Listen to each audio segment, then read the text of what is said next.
सांगाल आज निषेधाचा मोर्चा काढण्यात आला? दिल्लीवरती जंतर या ठिकाणी जंतर या ठिकाणी ज्या विद्यार्थ्यांचा जो हल्ला झालेला आहे आणि तो हल्ला एवढा जोरात केलेला आहे की अगदी त्यामध्ये हाफचिटीवाले घुसून पोराला तू तुडवलेला आहे। त्या अनुषंगानं पूर्णपणे महाराष्ट्रामध्ये आदरणीय प्रकाश आंबेडकर साहेबांनी आज महाराष्ट्र बंदचे हाक पुकारलेले आहे। त्या अनुषंगाने कराड शहरातील शिवसेनेचे पदाधिकारी असतील सर्व विविध सगळ्या पक्षाचे संघटनेचे समविचाराचे सर्व पदाधिकारी या ठिकाणी सामील झालेले आहेत आणि कराडमध्ये बंदचे हाक आम्ही पुकारलेले आहेत। त्या अनुषंगाने कराड शहरामध्ये व्यापारी वर्गाने सुद्धा आम्हाला खूप मोलाचं सहकार्य केलेलं आहे। कारण आज आमच्या वेळ आली, उद्या तुमच्या वेळ येणार आहे। तर विद्यार्थी हा सगळ्यांचा आहे। पालक म्हणले की मुलगा आला, मुलगा म्हणलं की विद्यार्थी झाला। त्या अनुषंगाने भविष्यात त्या विद्यार्थ्याची कुठेही म्हणजे हल्ला होऊ नये, विद्यार्थ्यांचा जो पेपर फुटीचा जो प्रकार झालेला आहे त्या अनुषंगानं आजचं जे सरकार आहे हे पूर्णपणे हुकुमशाहीकडे निघालेलं आहे। त्या अनुषंगाने सर्व विचाराच्या सर्व पदाधिकाऱ्यांच्या वतीने या ठिकाणी आम्ही आज मोर्चा काढलेला आहे। कराड शहराने सुद्धा आम्हाला या ठिकाणी चांगला प्रतिसाद दिलेला आहे। त्यामुळे या ठिकाणी सर्व विविध पक्षाचे सर्व पदाधिकारी सर्व मान्यवर या ठिकाणी आल्याबद्दल मी सर्वांचं धन्यवाद मानतो आणि व्यापारी वर्गाचा सुद्धा मी धन्यवाद मानतो की आमच्या ह्या मोर्चामध्ये आपण भले 1 तास 2 तास आम्हाला सामील झाला त्याबद्दल आणि या ठिकाणी एवढंच सांगतो। आणि इथून पुढे आपल्याला छातीवरती गोळ्या घ्याव्या लागणार आहेत, अगदी लाट्याकाट्या खावा लागणार आहेत। त्या अनुषंगाने आपण सुद्धा तयारीत राहणं गरजेचं आहे। एवढंच या ठिकाणी बोलतो आणि या ठिकाणी सर्व समविचारी पक्षाचे सर्व नागरिक या ठिकाणी आल्याबद्दल सर्वांचे मी मनपूर्वक आभार मानतो। काल रात्री पण या ठिकाणी लाठीचार झालेला आहे, विद्यार्थ्यांवर आतंकवादीची उपमा दिली जाते भाजपच्या नेत्यांकडून, काय सांगा? कुत्र्याला आणलं पाहिजे भाजपच्या।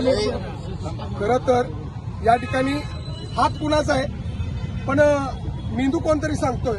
त्या अनुषंगाने जो विद्यार्थ्यांची लाठीचार्ज होतोय आणि आपलाच बांधव कुठेतरी चुकीचं विधान करून सदाभाऊ खोत त्यांचा पण मी निषेध करतो। कारण आपण दलाल आणि भडवे आहात, तुम्ही सुपारी बांधत आहात, त्यामुळे या समाजाचं या महाराष्ट्राचं वाटो होत निघालेलं आहे। त्यामुळे रस्त्यावरची जी लढाई आहे आम्ही रस्त्यावरतीच खेळू एवढंच या ठिकाणी सांगतो।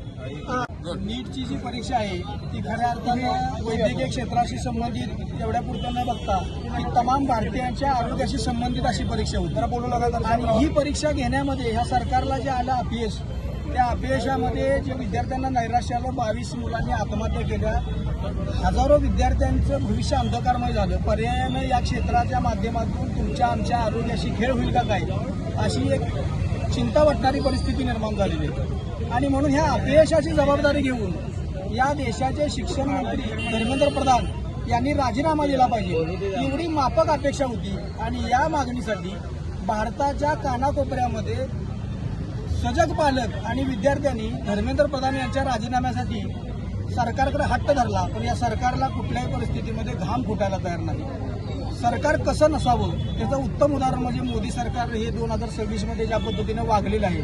आपण पाहिलं भारतीय विद्यार्थ्यांनी केलेलं जे आंदोलन आहे, या आंदोलनाचं नेतृत्व संशोधक असणाऱ्या सोनम वांगचुक यांनी केलं। हे आंदोलन केवळ दिल्लीपुरतं जंतर मंतर पुरतं मर्यादित राहिलं नाही, या आंदोलनाची खऱ्या अर्थानं व्याप्ती जगभर पाहायला मिळत आहे। या भारतीय विद्यार्थ्यांची जी रास्त मागणी आहे, सनदशीर आंदोलन आहे, त्याला जगभरातून पाठिंबा व्यक्त होतोय आणि तरी देखील हे सरकार हालायला तयार नाही। आणि म्हणूनच आज मोठ्या संख्येनं कराडकरांच्या रूपानं इथं कराडकरांच्या तीव्र भावना या मोर्चाच्या माध्यमातून सरकारपर्यंत पोहोचण्यासाठी हा मोर्चा इथं आयोजित केलेला आहे। मुलींच्यावर हल्ला केला त्याबद्दल तुम्ही काय सांगाल विद्यार्थिनीवर? खरं तर या देशामध्ये बेटी बचाव बेटी पढाव अशी घोषणा ज्या पंतप्रधान नरेंद्र मोदींनी दिली, खरं तर हे सरकार केवळ घोषणाबाज आहे। जर कामाचं जर बघाल तुम्ही तर बेटी पढाव बेटी बचाव असं म्हणत असताना या देशामध्ये महिलांच्यावरती होणाऱ्या अत्याचारामध्ये एवढी प्रचंड वाढ झालेली आहे आणि मोठ्या प्रमाणावरती या महिलांवर होणाऱ्या अत्याचारामध्ये देखील जे कोणी आरोपी आहेत, संशयित आहेत, त्यांना देखील पाठीशी घालण्याचं पाप या सरकारनं केलेलं आहे। आणि हे सरकार शेतकरी असो, विद्यार्थी असो, महिला असो, अगदी या मोर्चामध्ये बालकांवरती सुद्धा लाठी हल्ल्याचा प्रकार घडलेला आहे। नव्या या मोर्चामध्ये पोलीस खात्याला बदनाम करण्याचं देखील काम झालेलं आहे। आपण पाहिलं तर काही व्यक्ती खाजगी स्वरूपाच्या ज्या पोलिसांच्या रूपामध्ये इथं प्रकटल्या आणि त्यांनी अमानुष पद्धतीनं मारहाण केली की ज्या काठीनं मारलं त्या काठीला खिळे देखील ठोकले गेले होते। ब्रिटिशांचं सरकार देखील इतकं क्रूर कधी क्रांतिकारक अशी वागलं नाही, त्यापेक्षा हे भयंकर सरकार आहे। आणि म्हणून आज देशभरामध्ये या सरकारला जनरल डायर सारखं हे सरकार जनरल कायरचं सरकार आहे अशा पद्धतीची उपमा सर्वसामान्यांच्या मुखातून बाहेर पडताना दिसत आहे. आपण बघतोय गेले अनेक दिवस जंतर मंतरवरती विद्यार्थी तिथं आंदोलनाला बसलेत.